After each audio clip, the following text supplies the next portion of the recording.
Good morning, मी शुभांगी आणि खूप खूप स्वागत तुमचं आपली शुभांगी ब्लॉगमध्ये। तर आज बुधवार दिनांक 30 एप्रिल 2025। तर आज आहे अक्षय तृतीया। तर अक्षय तृतीयाची पूजा मी करते। तर अक्षय तृतीयाची पूजा केल्यानंतर आपल्या जीवनामध्ये सुख, समाधान, शांती, ऐश्वर यांचं प्राप्ती होते आपल्याला।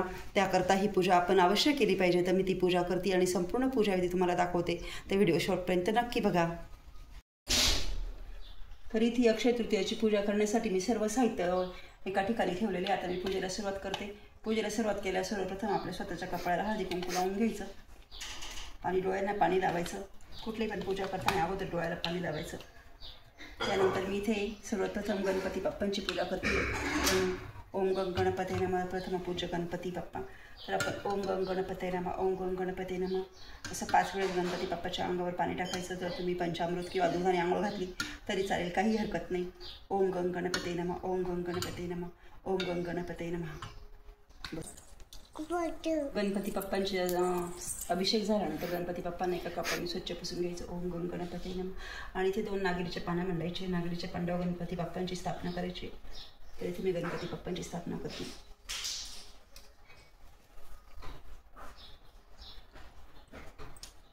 त्यानंतर गणपती बाप्पांना हळदी कुंकू लावायचं आहे।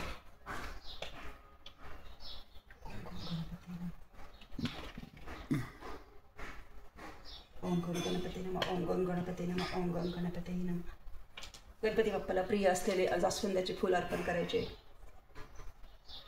त्याच्यानंतर माझ्याकडे इथे गणपती बाप्पांसाठी मी सर्व देवांसाठी हार घेतलेले। तुमच्याकडे असेल तर घाला, नाही घातले तरी काही हरकत नाही। देवाला फक्त भाव महत्त्वाचा असतो। आपण कुठलीही गोष्ट मनापासून केल्यानंतर देव आपल्याला प्रसन्न होतो। हार घातलाच पाहिजे असं काही नाही, तुमच्याकडे नसला तरी चालेल। हार घातल्यानंतर गणपती बाप्पांचं इथं मी औक्षण करते। गणपती नमः। तसेच आजच्या दिवशी माता लक्ष्मी आणि भगवान विष्णू यांची एकत्रित पूजा करायची असते। आजच्या दिवशी एकत्रित पूजा केल्यानंतर भगवान विष्णू आपल्याला प्रसन्न होतात, त्यामुळे ही पूजा करतात। गणपती बाप्पांची पूजा विधिवत पूजा केल्यानंतर मी गणपती बाप्पांचे नैवेद्य अर्पण करते आहे। नैवेद्य अर्पण समर्पयामि। गणपती बाप्पांना भक्तिभावपूर्वक नमस्कार करायचा आहे। त्यानंतर मी इथे कलशाची स्थापना करते। मी सर्व तयारी अगोदरच करून घेतलेली आहे। ते मी इथं अखंड तांदूळ घेतलेले आहे आणि इथे पण मी तांब्याचा कलश घेतलेला आहे। याच्यामध्ये मी टाकते, हे बघा तुम्हाला सर्व दाखवते। सुपारी टाकते, त्यानंतर मी इथे नाणं टाकते। 1 रुपयाचं किंवा 2 रुपयाचं नाणं टाकते। त्यानंतर इथे मी स्वस्तिक काढते याच्यावर।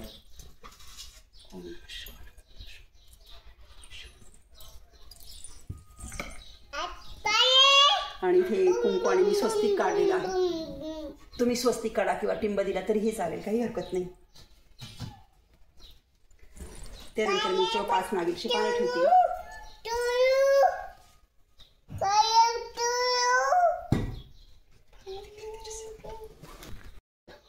नंतर इथे मी कलशाची स्थापना केलेली 5 नागरीची पानं ठेवले आणि याच्यावर श्रीफळ ठेवले। श्रीफळाची शिंडी वरती करून ठेवायची। आता याच्यानंतर मी पुढची पूजा करते। तर मी इथे गोपाळकृष्ण म्हणजेच नारायण स्वरूप असतात, त्यांची विधिवत पूजा करते। तर त्यांचा पण मी अभिषेक करते, त्यांचा पण मी पाण्याने अभिषेक करते। अभिषेक करताना ओम नमो भगवते वासुदेवाय नमः, ओम नमो भगवते वासुदेवाय नमः, ओम नमो भगवते वासुदेवाय नमः असा 5 वेळेस अभिषेक करा। अभिषेक केल्यानंतर परत नारायणांना स्वच्छ कपड्यांनी पुसून घ्या। त्यानंतर इथे नागरीच्या पानं ठेवायचं आणि त्याच्यावर नारायणाची स्थापना करायची आहे। भगवान विष्णूंची स्थापना करायची आहे।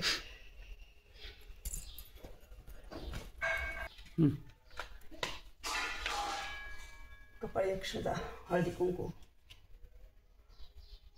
अक्षता व्हायची आहे।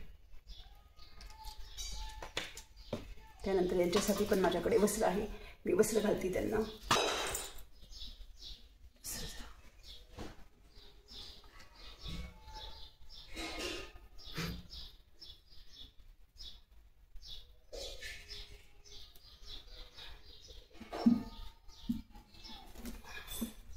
वस्त्र तुमच्याकडे नसेल तुम्ही नाही घातले तरी चालेल, काही हरकत नाही।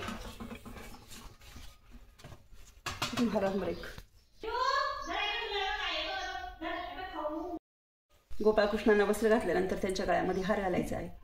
तुमच्याकडे हार वस्त्र नसेल तरी काही हरकत नाही, तुम्ही फक्त विधिवत पूजा केली तरी चालेल। नंतर हे बघा, हा फेटा आहे, मी फेटा घालते आहे। नंतर मी त्यांना फूल अर्पण करते आणि गोपाळकृष्णांना म्हणजेच भगवान नारायणांना सगळ्यात प्रिय अर्पण करते। त्यानंतर गोपाळकृष्णांचं पण मी औक्षण केलेलं आहे. औक्षण करून भक्तिभावपूर्वक गोपाळकृष्णांना नमस्कार करायचा आहे. त्यानंतर आता मी इथे पूजा करते आहे लक्ष्मी मातेची. जर लक्ष्मी मातेचा तुमच्याकडे मूर्ती असेल तर तुम्ही मूर्ती ठेवा. माझ्याकडे मूर्ती नाही आहे लक्ष्मी मातेची, तर मी शिक्का घेतला आहे. लक्ष्मी मातेचा शिक्का आहे माझ्याकडे. तुमच्याकडे लक्ष्मी मातेची मूर्ती असेल तर खूपच उत्तम. माझ्याकडे मूर्ती नाही, त्यामुळे मी लक्ष्मी मातेचा शिक्का घेतलेला आहे. आणि इथे मी घेतलेले श्रीयंत्र. आता मी यांच्यावर अभिषेक करते. ओम लक्ष्मी देवै नमः, ओम लक्ष्मी देवै नमः, ओम लक्ष्मी देवै नमः, ओम महालक्ष्मी देवै नमः, ओम महालक्ष्मी देवै नमः, ओम महालक्ष्मी देवै नमः, ओम महालक्ष्मी देवै नमः. 5 वेळेस अभिषेक केल्यानंतर स्वच्छ पुसून घ्यायचा आहे शिक्का, म्हणजेच लक्ष्मी माता. आणि यांना पण नागरीच्या पानावर स्थानापन्न करायचं आहे. इथे नागरीचं पान ठेवायचं आहे आणि ते लक्ष्मी माता आणि त्याच्यासमोर श्रीयंत्र ठेवायचं आहे. त्याच्यानंतर हळदी कुंकू लावून विधिवत पूजा करायची आहे. लक्ष्मी देवी नमः, लक्ष्मी देवी नमः मंत्राचा जप सतत चालू ठेवायचा आहे. लक्ष्मी देवी नमः. श्रीयंत्राची पण पूजा करायची आहे. दक्षता हात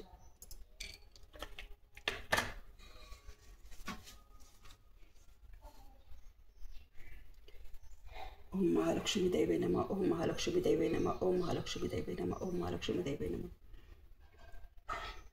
मग लक्ष्मी मातेचा फोटो मी स्वच्छ पुसून ठेवलेला आहे.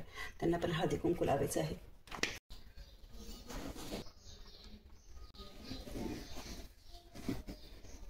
लक्ष्मी मातेच्या फोटोला पण औक्षण करायचं आहे, ओळून घ्यायचं आहे. ओम महालक्ष्मी देवे नमः, ओम महालक्ष्मी देवे नमः. त्यानंतर आपल्याला सर्वात महत्त्वाची अक्षय तृतीयेची पूजा करायची आहे. तर मी ते सर्व तयारी करून घेतली. व्हिडिओ जास्त मोठा होऊ नये त्यामुळे हे बघा, हा तांब्याचा कलश आहे. हा स्वच्छ घासून याच्यावर मी मस्त कुंकवाने अशी बोटं ओढलेली आहे. त्याच्यानंतर याच्यामध्ये मी अखंड तांदूळ, म्हणजे जे फुटलेले नाही असे तांदूळ भरलेले आहे. आणि याला मस्त फुलांचा गजरा वगैरे लावलेला आहे. त्याची मी स्थापना करते आहे. त्याच्यामध्ये तुम्हाला टाकायचं आहे, हे बघा, हे हळकुंड, हे लेकुरवाळी हळकुंड म्हणतात याला. ती हळद टाकायची आहे. ओम नमो नारायणा, ओम नमो नारायणा.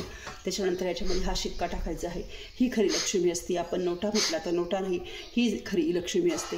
त्याच्यामुळे याच्यामध्ये मी हा शिक्का टाकते आहे. त्याच्यानंतर याच्यामध्ये मी टाकते आहे कवडी. त्याच्यानंतर याच्यामध्ये मी टाकते आहे लवंग.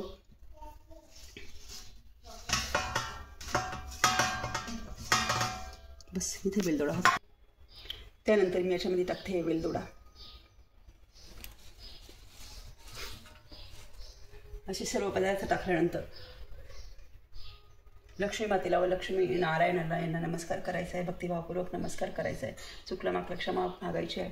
तसेच इथे फुलं वगैरे लावून द्यायची आहे. या पद्धतीने छान दिसतं, आपल्या मनाला पण समाधान वाटतं.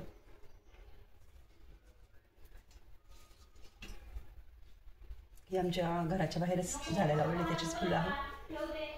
त्यामुळे तेच मी आणलं आणि तेच लावलं. तुमच्याकडे नसेल तुम्ही बाजारातून विकत घेऊन येऊ शकता. सर्व पूजा झाल्यानंतर देवीला नमस्कारपूर्वक भक्तिभावपूर्वक नमस्कार करायचा आहे. लक्ष्मीनारायण नमस्कार करायचा आहे.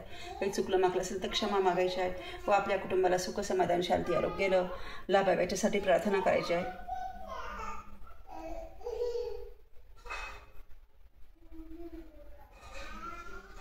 यानंतर सर्वात शेवट मी आरती करते. हरता वार्ता विघ्नाची निर्वी पूर्वी प्रेम कृपा जयाची सर्वांगी सुंदर उटी. नंतर दिवसभरामध्ये कधी पण तुम्हाला जेव्हा वेळ मिळेल तेव्हा तुम्ही श्री सुक्तम 16 वेळेस, पुरुष सुक्तम 16 वेळेस, त्यानंतर श्री स्वामी समर्थ मंत्राची या मंत्राची एक माळ, वर्णार्णव मंत्राची एक माळ अशी दिवसभरामध्ये कधी पण करा. त्यानंतर नैवेद्य वगैरे जो तुम्ही स्वयंपाक करा तो नैवेद्य दाखवावा. आणि या पद्धतीने विधिवत पूजा केल्यानंतर लक्ष्मी माता भगवान विष्णू आपल्यावर प्रसन्न होता. आपल्या जीवनातील अडीअडचणी सर्व दूर होतात. तेव्हा तुम्ही पण ही पूजा नक्की करा. तसेच श्री सुक्तम व पुरुष सुक्तम हे नित्यसेवेच्या पुस्तकामध्ये आहे श्री स्वामी समर्थांच्या, ते तुम्ही बघून घ्या. तसेच वर्णार्णव मंत्र हा पण आहे, तो पण तुम्ही बघून घ्या व नक्की करून बघा.